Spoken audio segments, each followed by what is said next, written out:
Hello friends, आज की series में मैं आप सभी के साथ शेयर करूंगी सीडीपी यानी कि चाइल्ड डेवलपमेंट एंड पेडागोजी से रिलेटेड 30 मोस्ट इंपोर्टेंट क्वेश्चंस को जो आपके आगामी परीक्षाओं में आप सभी के लिए हेल्पफुल होंगे।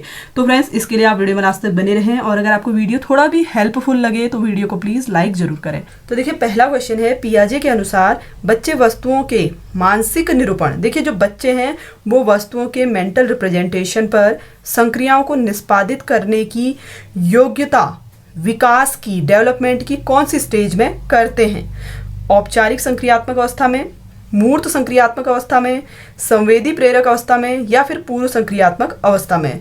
तो देखिए, ये विकसित होता है मूर्त संक्रियात्मक अवस्था में। ठीक है, कॉन्क्रीट ऑपरेशनल स्टेज में ये क्या होता है, विकसित होता है। तो ऑप्शन 20 के लिए राइट आंसर होगा। नेक्स्ट क्वेश्चन है, देखिए निम्नलिखित में कौन सा कथन अधिगम अक्षम बच्चों के संदर्भ में सही है? देखिए, जो सीखने में अक्षम है मतलब डिसेबल हैं, उनके संदर्भ में इनमें से कौन सा स्टेटमेंट राइट है पूछा जा रहा है। इनमें अवधान से जुड़े विकार होते हैं, बिल्कुल सही बात है ना। इनमें क्या होता है, अटेंशन नहीं दे पाते हैं किसी चीज के लिए। ठीक है। सेकंड है, इनमें पेशी समन्वय तथा हस्त निपुणता अपेक्षाकृत उच्च कोटि की होती है, ये रॉन्ग होगा। ठीक है। थर्ड है, ये बच्चे मौखिक अनुदेशों को समझने और अनुसरण करने में असफल होते हैं, तो ये भी राइट है। ठीक है। तो फर्स्ट और थर्ड वाला इसके लिए क्या होगा, राइट आंसर होगा। तो इसमें देखिए जो ऑप्शन सी है इसका क्या होगा, करेक्ट आंसर होगा। नेक्स्ट क्वेश्चन है, इंद्रधनुष के रंगों को विभिज्ञोर की तरह याद किया जाता है या स्मृति को बढ़ाने की कौन सी तकनीक है? देखिए, आपसे क्या पूछा जा रहा है, जो रेनबो होता है, इंद्रधनुष होता है ना, उसको हम किस तरीके से उसके कलर को याद करते हैं, विभिज्ञोर से करते हैं। ठीक है ना, आपने भी इसी तरीके से किया होगा। ठीक है। तो आपसे पूछा जा रहा है ये कौन सी तकनीक है। तो देखिए, इसमें क्या होता है, हम सारे कलर के फर्स्ट लेटर को लिख लेते हैं, है ना। तो ये तरीका होगा मेमोरी बढ़ाने का, प्रथम अक्षर तकनीक। ठीक है, फर्स्ट लेटर टेक्निक है जिससे हम इंद्रधनुष के रंगों को याद रखते हैं। नेक्स्ट क्वेश्चन है, पर्यावरण को समझने, सविवेक चिंतन तथा किसी चुनौती का सामना होने पर उपलब्ध संसाधनों का प्रभावी ढंग से उपयोग करने की व्यापक क्षमता है। देखिए, आपसे क्या पूछा जा रहा है, जो हमारा पर्यावरण है उसको समझने, उसके बारे में चिंतन या चुनौती का सामना होने पर उपलब्ध संसाधनों का प्रभावी ढंग से उपयोग करने की व्यापक क्षमता क्या होगी? अभिक्षमता होगी, रुचि होगी, बुद्धि होगी, व्यक्तित्व होगा। तो देखिए, ये क्या होगा हमारा, बुद्धि। ठीक है ना, इंटेलिजेंस होगा जिसके द्वारा हम इस व्यापक क्षमता का उपयोग करेंगे। नेक्स्ट क्वेश्चन है, किसी व्यक्ति का नैसर्गिक या स्वाभाविक दशा में घटित होने वाली तात्क्षणिक व्यवहारपरक घटनाओं की व्यवस्थित, संगठित तथा वस्तुनिष्ठ ढंग से अभिलेख किस मनोवैज्ञानिक विधि में तैयार किए जाता है? देखिए, कौन से मनोवैज्ञानिक विधि में तैयार किया जाता है आपसे पूछ रहा है, तो इसका राइट आंसर होगा ऑब्जर्वेशन यानी कि प्रेक्षण। ठीक है। अगला क्वेश्चन है, किस प्रकार की अधिगम प्रक्रिया में सामान्यतः प्रयोज्य निष्क्रिय होता है? देखिए, आपसे क्या पूछा जा रहा है, कौन सी ऐसी लर्निंग प्रोसेस है जिसमें जनरली जो सब्जेक्ट है वो पैसिव रहता है यानी कि निष्क्रिय रहता है? तो ये होता है शास्त्रीय अनुबंधन में। ठीक है, क्लासिकल कंडीशनिंग में क्या होता है, जो सब्जेक्ट है वो पैसिव रहता है। नेक्स्ट क्वेश्चन है, किस प्रकार की स्मृति को असक्रिय स्मृति भी कहा जाता है? देखिए, आपसे क्या पूछा जा रहा है, कौन सी मेमोरी है जिसे इनएक्टिव मेमोरी के नाम से भी जाना जाता है? तो ये होगी दीर्घकालिक स्मृति यानी कि लॉन्ग टर्म मेमोरी जो होगी उसको हम असक्रिय स्मृति भी कहते हैं। अगला क्वेश्चन है, उपलब्धि की आवश्यकता है। देखिए, अचीवमेंट पूछा आपसे। ठीक है ना, अचीवमेंट की आवश्यकता है जन्मजात अभिप्रेरक, जैविक अभिप्रेरक, अर्जित अभिप्रेरक या सुरक्षा अभिप्रेरक? तो देखिए, जो अचीवमेंट होता है ना, उपलब्धि जो है, ठीक है, वो एक अर्जित अभिप्रेरक है यानी कि वो एक्वायर्ड किया जाता है। ठीक है। तो ऑप्शन सी इसका क्या होगा, राइट आंसर होगा। नेक्स्ट क्वेश्चन है, निम्नलिखित में कौन सा कथन लघुकालीन स्मृति के संदर्भ में सही है यानी कि शॉर्ट टर्म मेमोरी के संदर्भ में इनमें से कौन सा स्टेटमेंट राइट है पूछ रहा है? इसकी संचयन शक्ति सीमित होती है यानी कि स्टोरेज कैपेसिटी लिमिटेड होती है। इसकी संचयन शक्ति असीमित होती है, अनलिमिटेड होती है इसकी स्टोरेज कैपेसिटी, या फिर इसकी अधिकतम अवधि 20 से 30 सेकंड होती है। तो देखिए, जो शॉर्ट टर्म मेमोरी होती है इसकी संचयन शक्ति यानी कि स्टोरेज कैपेसिटी जो होती है वो लिमिटेड होती है और इसकी अधिकतम अवधि 20 से 30 ही सेकंड होती है। ठीक है। तो इसमें जो राइट आंसर होगा वो ऑप्शन डी होगा। नेक्स्ट क्वेश्चन है, यदि कोई विद्यार्थी पढ़ना भी नहीं चाहता हो, साथ ही साथ परीक्षा में असफल भी नहीं होना चाहता, तो ऐसी परिस्थिति में वह किस संघर्ष का सामना कर रहा है?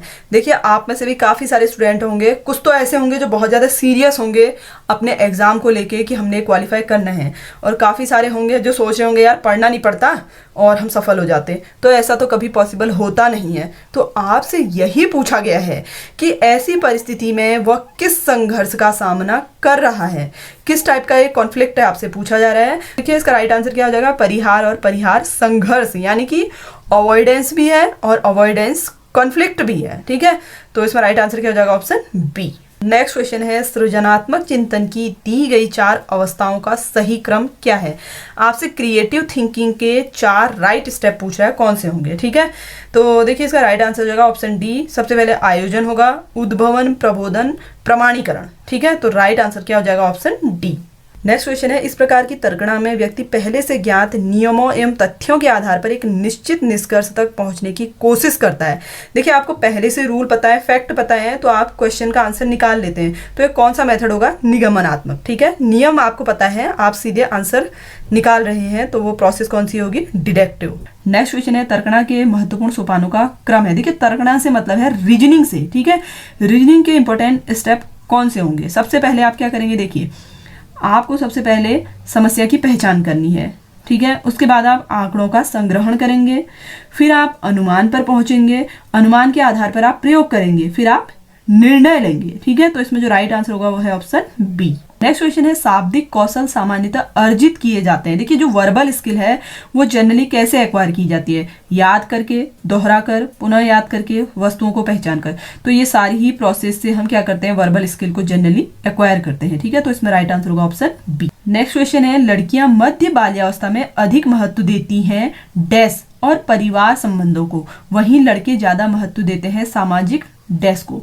तो आपसे पूछा जा रहा है, लड़कियां जब मध्य बाल्य अवस्था में होती हैं, मिडिल चाइल्डहुड एज में होती हैं, वो किस चीज को सबसे ज्यादा महत्व देती हैं, इंटरपर्सनल को, यानी कि पारस्परिक को, और लड़के देते हैं प्रतिष्ठा को। ठीक है, तो इसमें राइट आंसर क्या हो जाएगा, ऑप्शन ए। नेक्स्ट क्वेश्चन है, सकारात्मक संवेगों को इन तरीकों से बढ़ाया जा सकता है। देखिए आपसे क्या पूछा जा रहा है, जो पॉजिटिव इमोशन है उनको हम कौन से प्रोसेस से इनहेंस कर सकते हैं, यानी कि बढ़ा सकते हैं। तनाव मुक्त करने वाले व्यायाम जैसे ध्यान और योग से, बिल्कुल सही है। प्रतिदिन की गतिविधियों में प्रसन्नता और संतोष की खोज करना, ये भी सही है। ठीक है, उसके बाद है ऐसी गतिविधियां करना जो आप करना पसंद नहीं करते, तो ये तो बिल्कुल रॉन्ग होगा। तो इसमें राइट आंसर क्या हो जाएगा, फर्स्ट और सेकंड। तो देखिए जो ऑप्शन सी वाला है ना, इसके लिए क्या होगा, राइट आंसर होगा। नेक्स्ट क्वेश्चन है, विद्यालय में नामांकन के पश्चात विद्यालय जाना छोड़ देने वाले बच्चों के अनुपात को कहते हैं। देखिए बच्चे ने स्कूल में एडमिशन ले लिया और उसके बाद वो स्कूल नहीं जा रहा है, तो इस रेशियो को क्या कहेंगे पूछ रहा है, तो इसे बोला जाता है ड्रॉप आउट रेट। ठीक है, ऑप्शन ए इसके लिए करेक्ट आंसर होगा। नेक्स्ट है, स्टैनली चार्ट का संबंध है। देखिए स्टैनली चार्ट का संबंध किससे आपसे पूछा जा रहा है, तो इसका राइट आंसर है ऑप्शन ए, दृष्टि बाधिता से। ठीक है, नेक्स्ट क्वेश्चन है, देखिए विशेष आवश्यकता वाले बच्चों के शिक्षण हेतु मल्टी सेंसरी अप्रोच का प्रयोग किया जाना चाहिए। देखिए आपसे क्या कह रहा है, जिनको स्पेशल नीड है, ठीक है, शिक्षण में यानी कि टीचिंग में जिनको एक स्पेशल नीड है, उनके लिए मल्टी सेंसरी अप्रोच का प्रयोग किया जाना चाहिए। तो मल्टी सेंसरी अप्रोच से क्या अर्थ है पूछ रहा है आपसे, तो इसका मतलब होता है जो हमारे सेंस हैं, जैसे हम आंखों से देखते हैं, यानी कि दृश्य, श्रवण जैसे हमारे कान, गंध का मतलब है स्मेल से, ठीक है, स्पर्श हो गया टच। तो ये सारी अप्रोच किस में आ जाएंगे, मल्टी सेंसरी अप्रोच में। ऑप्शन ए इसका क्या होगा, राइट आंसर होगा। नेक्स्ट क्वेश्चन है, राष्ट्रीय शिक्षा नीति 2019 के ड्राफ्ट प्रारूप निम्नलिखित में किसकी अनुशंसा करता है। देखिए ड्राफ्ट प्रारूप आपसे पूछा है किसकी अनुशंसा करता है, तो ये करता है शिक्षा क्रम व शिक्षण शास्त्र रटने के बजाय बच्चों को कैसे सीखा जाए यह सिखाने में सक्षम बनाना। मतलब जो रटने की प्रोसेस है उसको खत्म किया जाए और बच्चे कैसे सीख सकते हैं उनको इस चीज को सिखाने के लिए सक्षम बनाना। नेक्स्ट क्वेश्चन है, निम्नलिखित में कौन सा कथन सत्य है। देखिए आपसे पूछा जा रहा है कि इनमें से कौन सा स्टेटमेंट ट्रू है। मार्गदर्शन का अर्थ विद्यार्थियों को निर्देश देना है। मार्गदर्शन व्यक्तिगत एवं सामूहिक दोनों रूप में दिया जा सकता है। परामर्श केवल सामूहिक रूप में दिया जा सकता है। मार्गदर्शन कमजोर विद्यार्थियों को दिया जाता है। तो देखिए इसमें राइट आंसर होगा ऑप्शन बी, मार्गदर्शन व्यक्तिगत एवं सामूहिक दोनों ही रूपों में दिया जा सकता है। ठीक है, ऑप्शन बी इसका राइट आंसर होगा।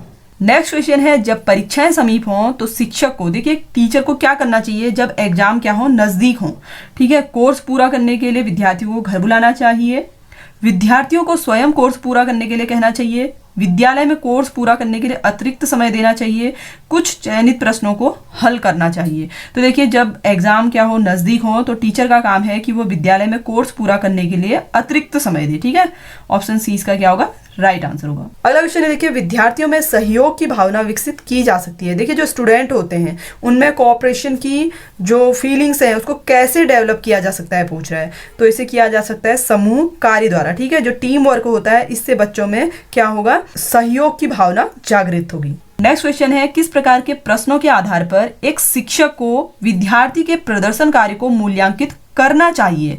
देखिए मूल्यांकन कैसे करना चाहिए बच्चे के प्रदर्शन कार्य का आपसे पूछ रहा है। वस्तुनिष्ठ ऑब्जेक्टिव टाइप से, ऐसे यानी कि निबंध से, लघु उत्तरीय शॉर्ट आंसर टाइप से, उपरोक्त सभी। तो ये सारे ही प्रोसेस क्या है मूल्यांकन के लिए बेस्ट है। ठीक है, तो ऑप्शन डी जो होगा इसका राइट आंसर होगा। नेक्स्ट क्वेश्चन है, जैसे बच्चे सहयोग करना सीखते हैं वो विकसित करते हैं। देखिए जो बच्चे हैं वो कोऑपरेट करना सीखते हैं तो उनमें कौन सी चीज डेवलप होगी, सहकारिता, टीम भावना, सामाजिक अभिवृत्ति, उपरोक्त सभी। तो देखिए जब बच्चे कोऑपरेट करना सीखेंगे तो उनमें corporation, team spirit, social attitude, ये सारी ही चीजें होंगी। तो इसमें जो राइट आंसर होगा क्या होगा, ऑप्शन डी।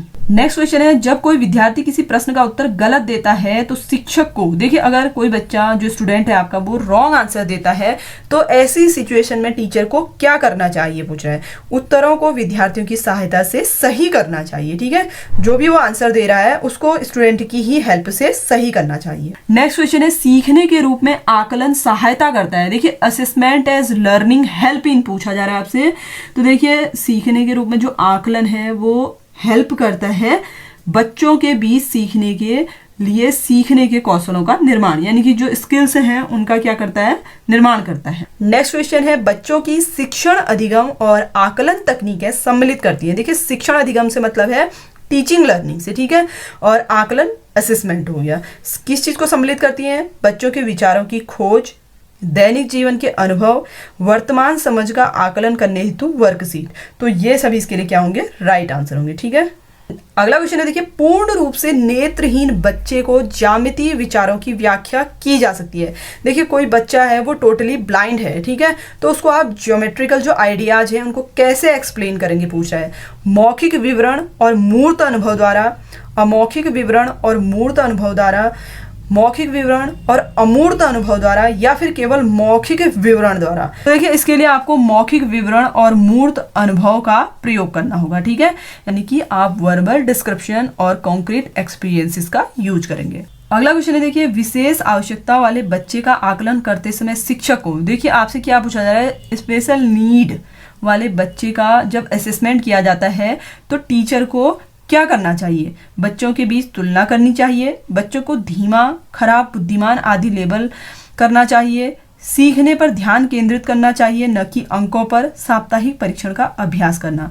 तो देखिए इसके लिए टीचर को करना चाहिए कि वो सीखने पर ध्यान केंद्रित करे न कि अंकों पर। ठीक है, ऑप्शन सी इसका। तो फ्रेंड्स ये तो थे सीडीपी से रिलेटेड 30 मोस्ट इंपोर्टेंट क्वेश्चंस जो प्रीवियस ईयर में पूछे गए हैं। आई होप कि आप सभी के लिए सीरीज हेल्पफुल रहा होगा। वीडियो पसंद आया हो तो प्लीज वीडियो को लाइक जरूर करें।